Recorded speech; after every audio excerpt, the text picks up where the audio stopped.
একবার এক রাজা তার উজিরকে জিজ্ঞেস করলেন, আচ্ছা বলুন তো, বেশিরভাগ মানুষ অসুখী কেন? উজির কিছুক্ষণ নীরব থেকে রাজাকে বললেন, এই প্রশ্নের উত্তরের জন্য ছোট্ট একটি কাজ করতে হবে। রাজা বললেন, কি কাজ? উজির বললেন, আপনাকে একটি থলেতে ৯৯টি স্বর্ণমুদ্রা রাখতে হবে, সাথে একটি কাগজে লিখে রাখতে হবে থলেতে ১০০টি স্বর্ণমুদ্রা রয়েছে। তারপর থলেটি একজন রাজকর্মচারীর ঘরের সামনে রাখুন।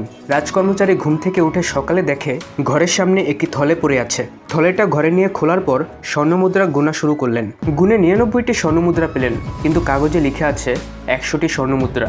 আরও কয়েকবার গুনেও স্বর্ণমুদ্রা ৯৯টি হলো। একটি মুদ্রা না পেয়ে সেই কর্মচারী ঘরের সবাইকে উঠিয়ে স্বর্ণমুদ্রা খোঁজার কাজে লাগিয়ে দিলেন, আর উজির আড়ালে দাঁড়িয়ে সবকিছু লক্ষ্য করছিলেন। সকালে ওই কর্মচারী যখন রাজবাড়ি আসলেন, রাজা দেখতে পেলেন কর্মচারীর মুখ মলিন, তার মন যেন অতি মূল্যবান কিছু হারিয়ে যাওয়ার ব্যথায় জর্জরিত।